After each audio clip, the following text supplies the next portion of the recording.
Mabul is a tropical island located in the northeast of Borneo, and it is the place where we learn to scuba dive. And this is a review of our experience with Scuba Junkie Sipadan.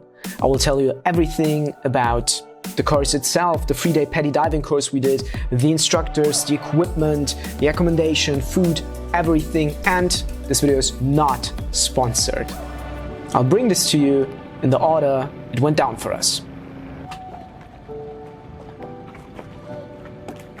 Scuba Junkie Sipadan is actually not operating from Sipadan but from Mabul. Sipadan is a very special place, a protected island with limited access, and Mabul is an island quite close to it. After arriving at Mabul and the resort, we literally went straight to theory training, which consists mostly of explanatory videos, but also from additional input of one of the instructors. Our theoretical instructor was Max, Canadian guy. Liked his humor, but was also a very good instructor. After every chapter you go through, you get a multiple choice sheet so you can recapture what you've already learned, and then in the end there's a final exam. I want to say this exam is not hard, but it is also not easy. We, being Germans, took the course in English, and we did not even know what buoyancy actually meant before starting that course. So be a little bit prepared and do not try to take it too easy, because I actually witnessed that some of the people won't make it, and then you'll have to either redo the test or just spend all the time you booked chilling in the hotel because you won't be able to go to practical training. And if you're anything like me, you might ask now, do I even need a theory? Like, is that actually that crucial? And from the experience now, I can say yes, it definitely is. First thing is, you don't want to die underwater. You want to actually survive, and learning the theory is crucial for that. And also, during the PADI course, you don't want to be a pain in the ass to your instructor, and why that is, I'll explain later on. Well, let's go back for a second. I almost forgot. At the end of the day, you have to, I noted it down, give me a sec. You have to swim 200 meters and you have to float for 10 minutes, which sounds like absolutely doable, right? But I kid you not, there are and were people who actually did not manage, and just be a little bit prepared. Like, if you're not fit enough to actually run up the stairs, you should really think about if you really would like to do a diving course. The second day is all about the basic practical skills underwater. But before I get to that, let me quickly say one or two things about the accommodation. In general, this whole thing was way over our budget, but I have to say we've been traveling for 18 months and our perception on money was a little bit different than it is here back today. Now, it was 1,485 ringgit per person for the course and the accommodation. We decided for the fan room, which was a lot nicer than the accommodations we are used to. I think all of these and also these are AC rooms. Our rooms are all back there behind the restaurant thingy that you see. I actually think about peeking inside, but I'm not sure. Someone might be sleeping or doing something else. But you can also sleep in a dorm, which will turn out a little bit cheaper. Water, tea and coffee are for free. There's breakfast, lunch and dinner, and they also cater for vegetarians and vegans, but they do not serve any fish. You might ask yourself now, what? Why? It's an island, there is fish, it's literally there. What? I'll explain it later. For now, let's move to the practice pool. I just would like to clarify that this is probably the cloudiest day we had in the 4 days we stayed here, and I won't complain about it. Normally it is sunny as hell and your skin is burning, and about that we're also gonna be talking at another time.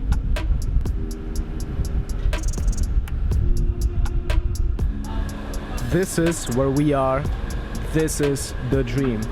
You see it here, like that's Mabul and that's Sipadan. That is the platform we learn most of our skills for the PADI. And you can see there is one shallow, how do you say it? You can see that there's a very shallow platform, and there's one platform a little bit deeper that's all for learning purposes before you go out in the wide open sea. Well, not in the wide open sea, but in that area. That's right. No practice pool. You're learning in the ocean. It's incredible, right? Aside from getting familiar with your equipment, that day you learn what to do if minor or major things might go wrong or not work as they should. You learn how to put the regulator on and off, how to share air with your diving buddy, how to pull off your mask and put it back on, and how to clear your mask. Which, by the way, if you have a mustache or a beard, I recommend check out some other masks before you actually go diving. They will give you all the equipment you need, but having a proper fitting mask if you have a mustache or a beard, I would have wished for that, because I was just being busy to clear my mask on and on again, because all the water is just permanently running into your nose and your eyes, and it's not nice. That's what I'm trying to say. It's not nice. Get a fitting mask. And that day is also important to get you used to breathing, being, moving, and also communicating underwater. So that's why you learn all the signs like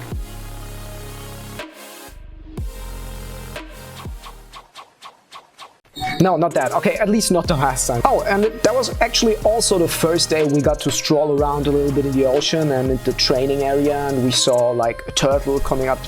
Not one, actually. I think it was 3 turtles coming up quite close to us, and that was awesome. That happened. But I couldn't record it, and I will also tell you why, but guess what? I'll tell you later.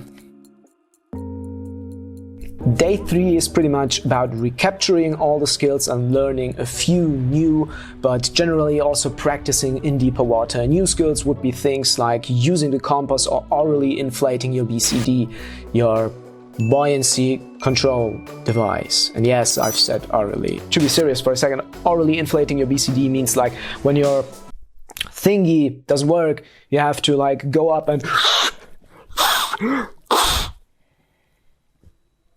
then we went strolling around for a second time, and then because we were not too much of a pain in the ass, we went on the boat and we went for an actual dive on the reef, like for real this time. No training area, on the reef with the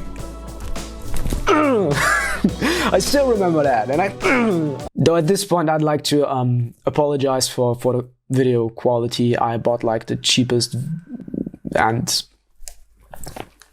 but I still like to remember it. You know what?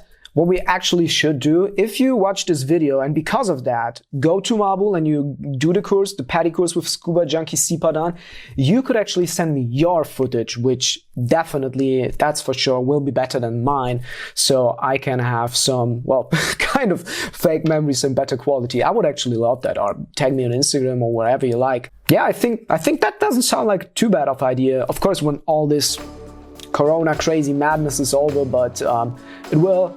And promise me, promise.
Let's wrap this up.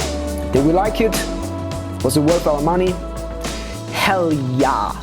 I want to do it again. Like, I want to literally go now. Now. Like,